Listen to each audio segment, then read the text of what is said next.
வெற்றிவேல் முருகருக்கு அரோகரா. அஞ்சு முகம் தோன்றும் ஆறுமுகம் தோன்றும் மெஞ்சமரில் அஞ்சேல் என மேல் தோன்றும் நெஞ்சில் ஒரு கால் நினைக்கில் இரு காலும் தோன்றும் முருகா என்று ஓதுவோர் முன். முருகனே செந்தில் முதல்வனே மாயோன் மருகனே ஈசன் மகனே ஒரு கை முகன் தம்பியே நின்னுடைய தண்டைக்கால் எப்பொழுதும் நம்பியே கைத்தொடுவேன் நான். நம்ம வீடியோவில் என்ன பார்க்க போகிறோம் அப்படின்னு பார்த்தோன்னா, முருகப்பெருமானே நம்மளுக்கு அருளிய ஒரு புத்தகத்தை பற்றி பார்க்க போகிறோம். அதாவது இந்த புத்தகம் நம்ம சொந்த கடவுளான கந்த கடவுளே தமிழ் கடவுளான முருகப்பெருமானால் எழுதப்பட்டது அப்படின்னு வரலாற்று ஆசிரியர்கள் வந்து சொல்கிறாங்க. இது எப்படி வந்து முருகப்பெருமான் தான் எழுதினாங்க அப்படின்னு சொல்கிறீங்க அப்படின்னு பல பேர் வந்து கொஸ்டின் கேட்கலாம். ஏன்னா இதில் இருக்கிற விஷயங்கள் வந்து பார்த்திங்கன்னா சாதாரண மனிதர்களால் எழுதப்பட்டது அல்ல அப்படிங்கிறத நிரூபிக்கிற விதமாக இருக்குது. ஒவ்வொரு விஷயமும் வந்து பார்த்திங்கன்னா அவ்வளோ வந்து கருத்துக்கள் வந்து பொதிஞ்சிருக்கு. இந்த இதை வந்து இப்போ இருக்க சயின்டிஸ்ட்டு கூட சொல்லாத விஷயங்கள் கூட முருகப்பெருமான் அன்றே கணித்து வந்து சொல்லியிருக்காரு. இதுக்கு முன்னாடி என்னோடய வீடியோவில் முருகன் வள்ளி காதல் கதை அந்த வீடியோவில் நீங்கள் போய் பார்த்தீங்கன்னா தெரியும். அதில் வந்து முருகர் வந்து எப்படி ஒரு சாதாரண மனிதனாக பிறந்து எவ்வளோ பெரிய அறிவு வந்து அவர் பெற்றிருக்காரு அப்படின்னு சொல்லி அந்த வீடியோவில் நான் சொல்லியிருந்திருப்பேன். ஸோ அதில் வந்து பார்த்திங்கன்னா வானியல் வந்து அந்த அளவு அறிவு வந்து வெறும் கண்களாலே பார்த்து கணிக்கிற அளவுக்கு அறிவு வந்து அவர்கிட்ட இருந்துச்சு. அப்போது இந்த புத்தகம் அவர் தான் எழுதியிருப்பார் அப்படிங்கிறதுல எந்தவித சந்தேகமும் இல்லை. அவ்வளோ வந்து அற்புதமான புத்தகம் வந்து நம்மளுக்கு வந்து கிடச்சிருக்கு. எனக்கு வந்து எப்படி தெரிய வந்துச்சு அப்படின்னு பார்த்தோன்னா, நான் காலையில் வந்து ரெகுலராக சஷ்டி அப்புறம் வந்து கவசமெல்லாம் படிச்சிட்ருப்பேன். கந்தக்குரு கவசம் அதெல்லாம் திருப்புகழ் அந்த மாதிரி படிக்கிறப்போ எனக்கு வந்து என்ன தோணுச்சு, இது ஒருத்தர் வந்து முருகப்பெருமானை பற்றி சொல்கிறாங்க. இதெல்லாம் செஞ்சால் வந்து முக்தி கிடைக்கும், அந்த பெருமாள் நமக்கு வந்து உதவுவார், நம்மளை காப்பாங்க, அதோட வேலைலாம் வந்து நம்மளை காப்பாற்றும் அப்படின்னு சொல்லி அதெல்லாம் படிச்சுட்டே இருக்கப்போ எனக்குள்ளே அன்றைக்கி காலையில் தான் எனக்கு தோணுது, முருகர் பற்றி வந்து இதெல்லாம் வந்து ஒருத்தவங்க வந்து சொல்லி தான் நம்மளுக்கு வந்து தெரியுது. முருகரே நம்மளுக்கு வந்து சொன்னால் எப்படி இருக்கும் அப்படிங்கிறத நான் அன்றைக்கி காலைல யோசிச்சுட்டே இருந்தேன். அன்றைக்கி ஈவினிங்கே இந்த புக்கு வந்து எனக்கு படிக்கிற வாய்ப்பு கிடச்சிது.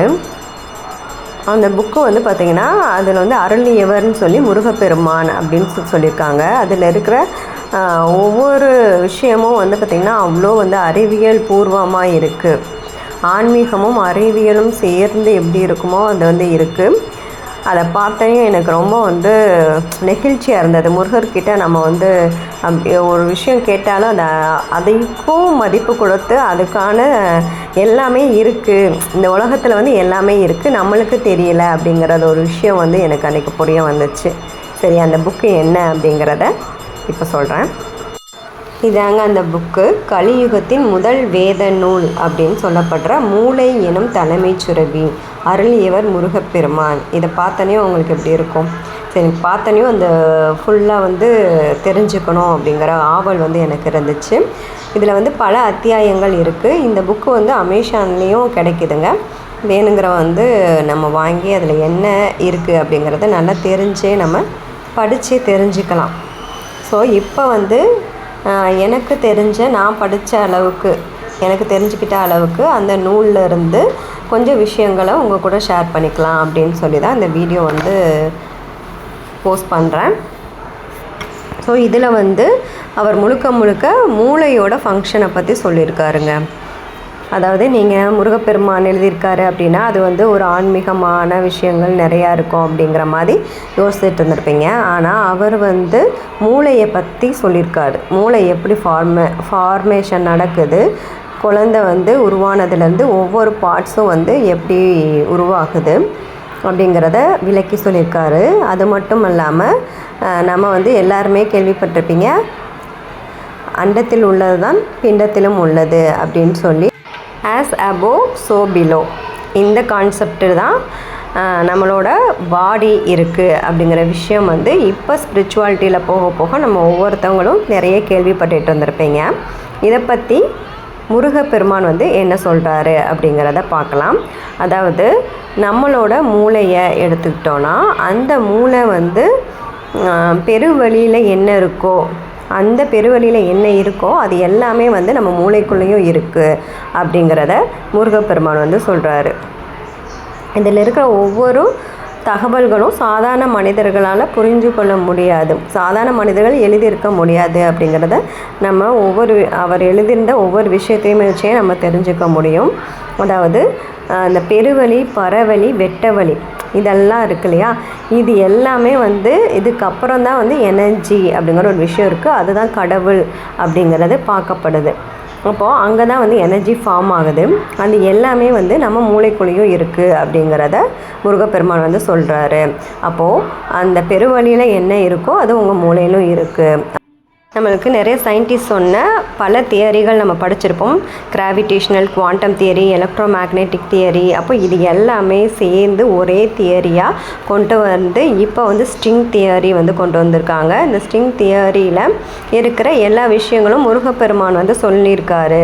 இப்போயே வந்து சொல்லியிருக்காரு, இந்த இதில் வந்து சொல்லியிருக்காரு. இந்த உலகம் வந்து எதால் உருவாக்கப்பட்டது அப்படின்னு நம்ம பார்த்தோன்னா, நம்ம சவுண்டால் உருவாக்கப்பட்டது. அதாவது ஒரு பெரிய வெடிப்பு ஏற்பட்டு அதுலேருந்து தான் இந்த உலகம் உருவாச்சு அப்படிங்கிறத நம்மளுக்கு இந்த பிக் பேங் தியரி மூலமாக நம்ம வந்து தெரிஞ்சுக்கலாம். ஸோ அதே மாதிரி இந்த பிரெயினுக்கும் ஸ்பேஸுக்கும் வந்து ஒரு நல்ல ஒரு சம்பந்தம் இருக்குது. அப்போது அதை தான் வந்து சொல்லியிருக்காரு, அழகாக சொல்லியிருக்காரு. இது வந்து அந்த ஹியூமன் சிஸ்டம் வந்து எப்படி உருவாச்சு, அப்போ parts of the human system எப்படி உருவாச்சு அப்படிங்கிறத முருகப்பெருமான் சொல்லியிருக்காரு. நம்ம சயின்ஸில் டார்வின் வந்து சொல்லியிருப்பார், ஒவ்வொரு உயிரினமும் வந்து எப்படி வந்து ஃபார்ம் ஆகுது அப்படிங்கிறத அவர் வந்து சொல்லியிருப்பார். அதில் வந்து ஒரு செல் உயிரி, இரு செல் உயிரி அப்படிங்கிற மாதிரி ஒவ்வொரு செல்லில் இருந்து தான் இன்னொரு செல் வந்து பிரிஞ்சு பல பரிமாணங்கள் அடைஞ்சு தான் நம்மளுக்கு வந்து அடுத்தடுத்த உயிரினங்கள் தோன்றுச்சு அப்படிங்கிறத சொல்லியிருப்பாங்க. அதிலே வந்து அவருக்கு வந்து ஒரு படிமம் கிடச்சிருக்கு. படிமம்னா நம்ம அந்த விலங்குகளோட எலும்பு மட்டும் கிடைக்கும், அதோட சதைகள்லாம் போன பிறகு அது பாறைகளில் படிஞ்சிருக்கும். அதை எடுத்து பார்க்குறப்போ ஒரு உயிரினம் வந்து சிக்கலான உடலமைப்பு, தகவமைப்பு கொண்டு இருந்திருக்கு. இப்போ அதுக்கு முன்னாடி இருக்கிற காலகட்டத்தில் இருக்கிற உயிரினத்துக்கும் அதுக்கும் வந்து எந்த சம்மந்தமும் இல்லை.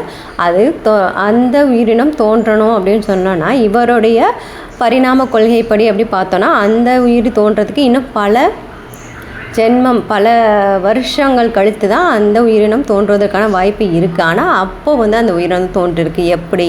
அப்போது அறிவியல் படி பார்த்தா இந்த மாதிரி பரிமாண வளர்ச்சியின்படியாக உயிரினம் தோன்றினது இல்லை அப்படிங்கிறத நம்ம புரிஞ்சுக்கலாம். இதே தான் முருகப்பெருமான் வந்து நம்மளுக்கு வந்து சொல்லியிருக்காரு. என்ன சொல்லியிருக்காரு அப்படின்னு பார்த்தோன்னா, இந்த பெருவெளி, அண்டம், பேரண்டம் இது மூணும் இணைஞ்சால் வந்து ஈசன் உருவாகி விடுவான் அப்படின்னு சொல்கிறாங்க. அப்போ இந்த பெருவெளி, அண்டம், பேரண்டம் இது மூணும் சேர்ந்தது தான் கடவுள் அப்படிங்கிற ஒரு எனர்ஜி அப்படின்னு சொல்கிறாங்க. இதை வந்து நம்ம மனித உடலோட எப்படி நம்ம தொடர்பு படுத்தலாம் அப்படின்னு முருகர் சொல்கிறாருன்னு பார்த்தோன்னா, நம்ம மனித உடலில் வந்து ஆத்மா, உடல், மூளை இது மூணும் சேர்ந்தால் தான் மனிதன் அப்படிங்கிற ஒரு உயிரினம் வந்து உருவாகுது இல்லையா. அப்போது இதுக்கும் பெருவெளி, அண்டம், பேரண்டம்னா ஈசன், ஆத்மா, உடல், மூளை அப்படின்னா மனிதன் அப்படிங்கிறது உருவாகுது.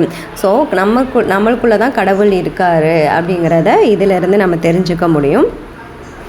மூளை வந்து எப்படி உருவாகுச்சு அப்படின்னு பார்க்கலாம். மூளை வந்து என்னென்னா, பெருவெளியில் உருவாகும் காந்த ஆற்றல் தான் மூளை அப்படின்னு சொல்கிறாங்க.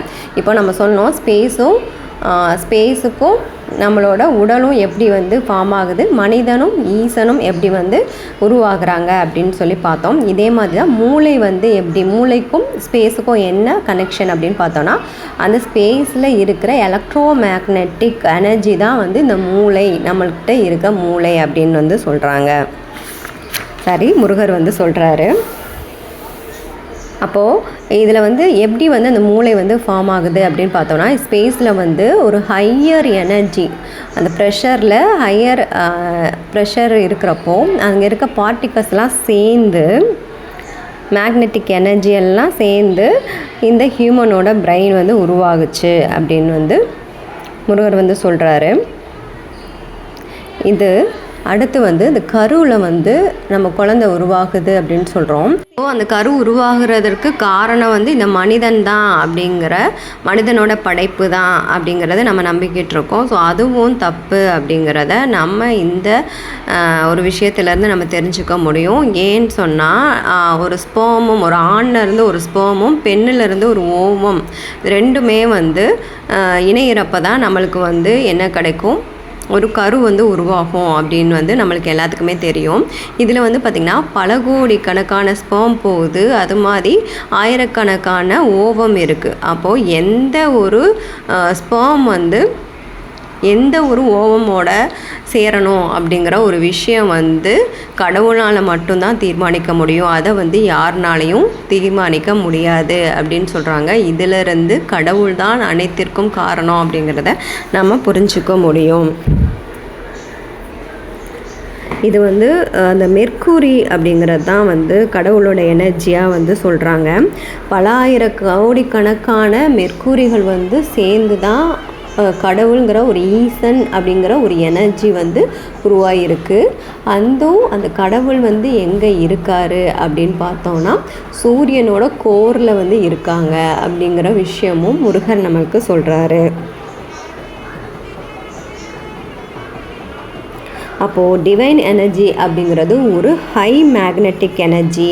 இந்த பல்லாயிரம் கோடி கணக்கான பில்லியன்ஸ் கணக்கான மெர்க்குரி வந்து சேர்றப்போ அவ்வளோ ஒரு எனர்ஜி வந்து ஹை மேக்னெட்டிக் எனர்ஜி ஃபார்ம் ஆகுமா. அந்த மேக்னெட்டிக் எனர்ஜியை தான் டிவைன் எனர்ஜி அப்படின்னு முருகப்பெருமான் நம்மளுக்கு வந்து சொல்கிறாரு. தன்னைத்தான் அறியணும் அப்படின்னு சொல்லி ஸ்கந்தகுரு கவசத்தில் கூட வந்து ஒரு வரிகள் வரும். தன்னைத்தான் அறிந்து தன்மயமாகிடவே அப்படின்னு சொல்லி வரும். அதில் வந்து அந்த தன்மயம் ஆகிறதுக்கு நம்ம தன்னை உணர வேணும் அப்படின்னு சொன்னோன்னா நம்ம மூளையை பற்றி தெரிஞ்சுக்கணும் அப்படின்னு சொல்லி முருகர் வந்து சொல்கிறாரு. மூளையை பற்றி தெரியாமல் நீங்கள் வந்து எந்த விஷயமும் உங்களுக்கு புரிஞ்சிக்க முடியாது அப்படிங்கிறது இதிலேருந்து தெரிஞ்சுக்கலாம். இதில் வந்து என்ன சொல்கிறாங்க அப்படின்னு சொன்னோன்னா நம்மளோட ஃபஸ்ட்டு ஒரு அந்த 5 தனிமங்கள் சொல்கிறாங்க. அந்த 5 தனிமங்கள் வந்து பேரண்டத்தில் இருக்குது அப்படிங்கிறத சொல்கிறாரு முருகப்பெருமான். அது முக்கியமான தனிமங்கள் என்னென்னு பார்த்தோன்னா மெர்க்குரிங்கிறது பாதரசம், கோல்டு, சில்வர், காப்பர், அயன். இந்த 5 மினரல்ஸ் தான் முக்கியமான மினரல்ஸ் சொல்கிறாங்க. இந்த 5 பாதரசம் எப்படி வந்து உருவாகுது அப்படின்னு பார்த்தோன்னா இந்த 5 வகை மூலக்கூறுகளும் சேர்ந்தது தான் பாதரசம் அப்படின்னு சொல்கிறாங்க. இந்த தங்கம், வெள்ளி, அயன், காப்பர் எல்லாம் சொன்னாலும் இதெல்லாம் சேர்ந்தது தான் பாதரசம் அப்படின்னு சொல்கிறோம். ஒரு பாதரச துகளினால் வந்து உங்களுக்கு வந்து பல கோடி வெப்ப மூலக்கூறுகளை கொண்ட துணை அணுக்களை வந்து உருவாக்கிட முடியும் அப்படின்னு சொல்கிறாரு.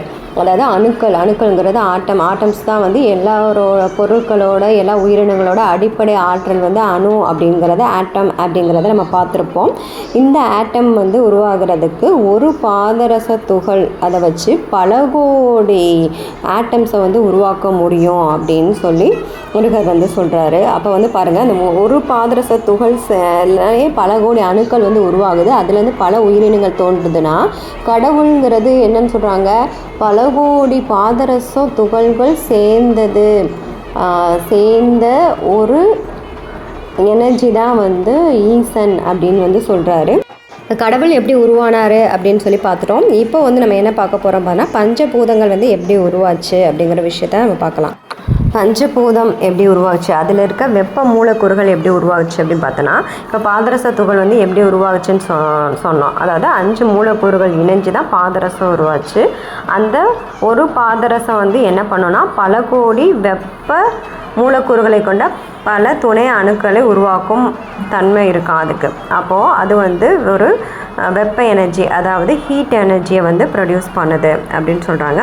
நெக்ஸ்ட்டு வந்து இந்த ஹீட் எனர்ஜி, இந்த வெப்ப மாலிக்யூல்ஸ் இருக்கு இல்லையா, ஹீட் மாலிக்யூல்ஸ், அது வந்து என்ன பண்ணுது அப்படின்னு பார்த்தோன்னா அது பல துணை அணுக்கள் கொண்ட வாயு மூலக்கூறுகளை உருவாக்கும். வாயு மூலக்கூறுனா ஸ்பேஸ், காற்றுன்னு சொல்கிறோம்ல, அந்த பஞ்சபூதங்களில் நெருப்பு, காற்று அது வந்து உருவாக்க அந்த தன்மை இருக்குது. இது மாதிரி ஒவ்வொரு அணுக்கள் வந்து பெருக்கமாக அடைஞ்சு அதுலேருந்து தான் இந்த அணுக்களின் பெருக்கமாக தான் நம்மளோட உடல் வந்து தோன்றியிருக்கு அப்படின்னு சொல்கிறாங்க. எப்படி பஞ்சபூதம் உருவாச்சோ அது மாதிரி தான் நம்மளோட உடலும் வந்து உருவாச்சு அப்படின்னு சொல்கிறாங்க.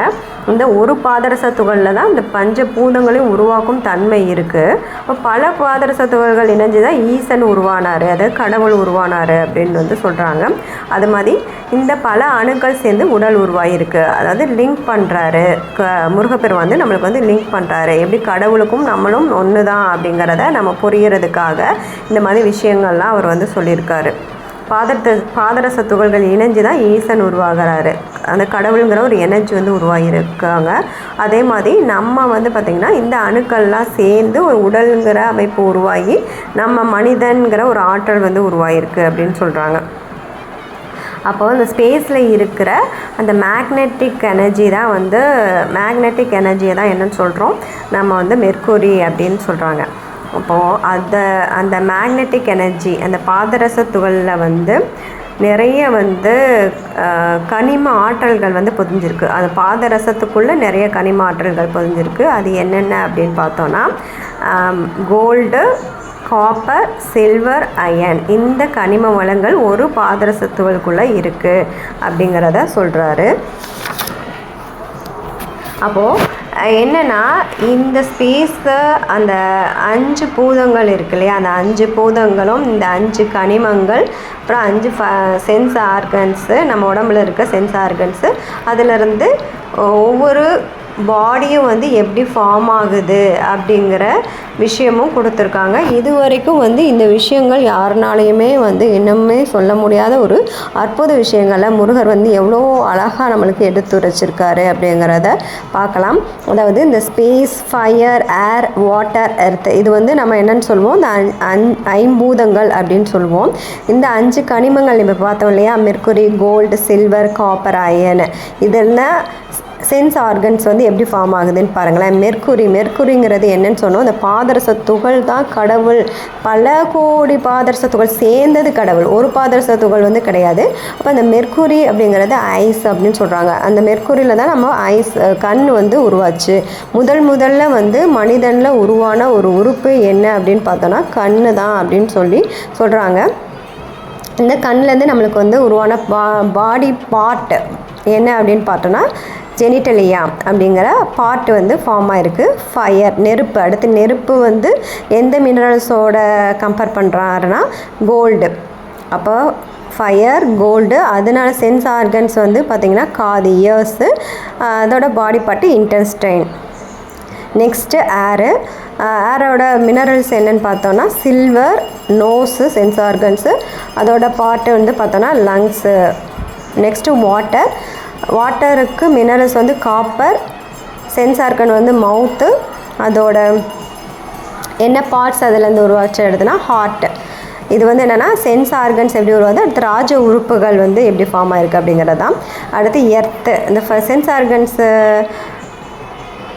ஐம்பூதங்களில் வந்து எர்த்து. நெக்ஸ்ட்டு எர்த்தோட இது என்னென்னு பார்த்தோன்னா கனிமம் வந்து அயனு. இதிலிருந்து சென்ஸ் ஆர்கன் என்னென்னு பார்த்தோன்னா பிட்யூட்ரி கிளாண்ட். அதாவது நம்ம 5 சென்ஸ் ஆர்கன்ஸ், நம்மளுக்கு தெரிஞ்ச சென்ஸ் ஆர்கன்ஸ் என்னது, ஐஸு, இயர்ஸு, நோஸு, மவுத்து, ஸ்கின் அப்படின்னு நம்ம வந்து இப்போ காலங்காலமாக படிச்சுக்கிட்டு இருக்கோம்.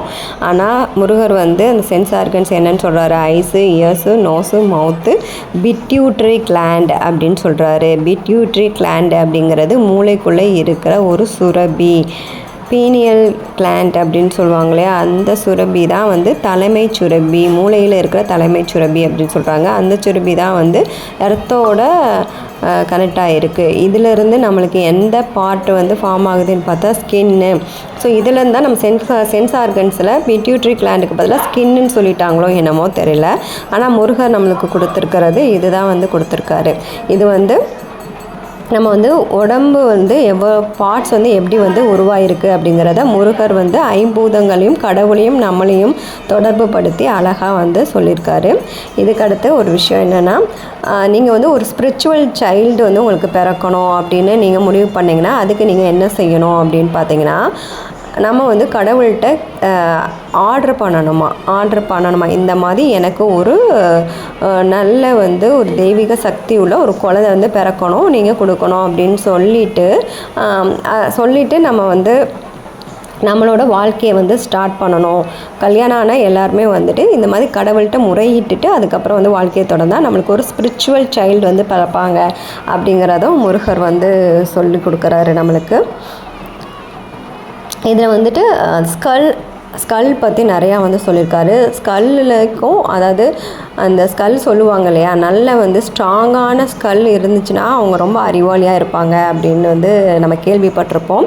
அது வந்து முருகர் வந்து சொல்கிறாரு, ஒவ்வொரு ஸ்கல்லுக்கும் ஒவ்வொரு டைப் ஆஃப் இன்டெலெக்சுவல் இருக்குது அப்படின்னு வந்து முருகர் சொல்கிறாரு. அதுக்கு வந்து நம்ம ஸ்கல் வந்து உங்களுக்கு நல்லா ஆகணும்னா என்ன பண்ணணும் அப்படிங்கிறதையும் முருகர் வந்து சொல்கிறாரு. என்ன பண்ணணும்னா, அந்த சூரியன் உதிக்கிறதுக்கு ஒரு நாளிகை முன்னாடி, 1 மணி நேரத்துக்கு முன்னாடி எந்திரிச்சு அந்த காஸ்மிக் எனர்ஜியை வந்து ரிசீவ் பண்ணணும் அப்படின்னு சொல்கிறாரு. இதனால தான் பிரம்ம முகூர்த்தத்தில் எழுந்தால் ரொம்ப நல்லது அப்படின்னு சொல்கிறாங்க இல்லையா. எந்திரிச்சு எழுந்து சாமி கும்பிட்டா நல்லது அப்படின்னு சொல்கிறாங்க. அப்போ வந்து என்னென்னா, அந்த காஸ்மிக் எனர்ஜி நிறையா இருக்கும். அந்த பாதரச எனர்ஜின்னு சொல்கிறோம்ல, அந்த எனர்ஜி நிறையா இருக்கும். அந்த எனர்ஜி நம்ம ரிசீவ் பண்ணு நம்மளோட ஸ்கல்லில் வந்து கால்சியம் நிறையா கிடச்சி நல்லா ஸ்ட்ராங் ஆகும் அப்படிங்கிறத முருகர் சொல்கிறாரு. இது காலையிலும் 1 மணி நேரத்துக்கு முன்னாடி, சூரிய உதயத்துக்கு 1 மணி நேரத்துக்கு முன்னாடி எழுந்துச்சு பண்ணலாம். அதே மாதிரி இரவு மாலையிலையும் சூரிய அஸ்தமனம் ஆகிறதுக்கு 1 மணி நேரம் முன்னாடியும் காஸ்மிக் எனர்ஜி ரிசீவ் பண்ண முடியும் அப்படின்னு சொல்கிறாரு. இது வந்து காலையில் இருக்கிற அந்த எனர்ஜியை வெள்ளி அப்படின்னு சொல்கிறாரு. சார், நான் பாதரசம்னு சொன்னேன் இல்லையா, காலையில் நம்மளுக்கு கிடைக்கிற அந்த காஸ்மிக் எனர்ஜி என்னவா, வெள்ளி அப்படின்னு சொல்கிறாங்க.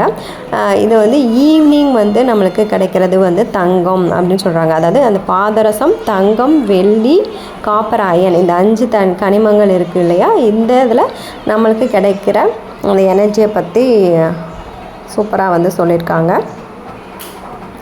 அப்போது நம்மளோட ஸ்கல் வந்து எவ்வளோ வந்து ஸ்ட்ராங்காக இருக்கோ அந்த அளவுக்கு நம்ம வந்து அறிவாற்றலோடு இருப்போம் அப்படின்றது இதுலேருந்து நம்ம தெரிஞ்சுக்க முடியுது. ஸோ இதில் வந்து நம்ம என்ன தெரிஞ்சுக்கிறோன்னா, மூளை வந்து எப்படி ஃபார்ம் ஆச்சு, அதுலேருந்து உடல் உறுப்புகள் எப்படி ஃபார்ம் ஆகுது, கடவுள் எப்படி ஃபார்ம் ஆனது, நம்ம எப்படி ஃபார்ம் ஆனோம், நம்மளுக்கும் கடவுளுக்கும் என்ன தொடர்பு அப்படிங்கிறத எல்லாமே பார்த்தோம். எது வந்து எப்படி அண்டத்தில் இருக்கிறது எப்படி பின்னத்துலேயும் இருக்குது, எப்படி உருவாகுச்சு அப்படிங்கிறத பார்த்தோம். இப்போ வரைக்கும் நம்ம என்ன பார்த்துருக்கோன்னா, நம்மளோட சென்ஸ் ஆர்கன்ஸ் வந்து எப்படி ஃபார்ம் ஆச்சு, அதுலேருந்து அந்த ராஜ உறுப்புகள் 5 உறுப்புகள் எப்படி ஃபார்ம் ஆச்சு, அந்த மண்டை ஓடு பற்றி பார்த்தோம். அப்புறம் வந்து கடவுள் வந்து எப்படி உருவானார், இதெல்லாம் வந்து பார்த்தோம். இனி வர வீடியோஸில் வந்து நம்ம என்னென்ன பார்க்க போகிறோம் அப்படின்னா, மில்கி வே வந்து எப்படி உருவாச்சு, அதுக்கும் நம்மளுக்கும் என்ன தொடர்பு, அப்புறம் வந்து நம்மளுக்கு வந்து இருக்கிற அந்த திரைகள்னு சொல்லுவாங்க இல்லையா, அந்த திரைகள் வந்து எப்படி உருவாச்சு, அந்த உடம்புல வந்து நம்மளுக்கு அந்த திரைகள் போட்டு வந்தனால தான் நம்மளும் கடவுளும் வேறு அப்படின்னு நினைக்கிறோம் அப்படின்னு சொல்லுவாங்க. அந்த திரைகள் வந்து எப்படி ஃபார்ம் ஆச்சு அப்படிங்கிறதெல்லாம் முருகர் அழகாக வந்து சொல்லி கொடுத்துருக்காரு. அதெல்லாம் வந்து அடுத்தடுத்த வீடியோஸில் போடலாம். ஏன்னா இந்த வீடியோ ரொம்ப வந்து லாங்காக போயிட்டு இருந்தனால அடுத்த வீடியோவில் அதை வந்து நான் உங்க கூட ஷேர் பண்ணிக்கிறேன். இந்த வீடியோ பிடிச்சிருந்தா லைக் பண்ணி, ஷேர் பண்ணி, கமெண்ட்ஸ் பண்ணுங்கள். மறக்காமல் தமிழ் கடவுள் சேனலை சப்ஸ்கிரைப் பண்ணிக்கோங்க. மீண்டும் ஒரு வீடியோவில் மீட் பண்ணலாம். தேங்க்ஸ் ஃபார் வாட்சிங்.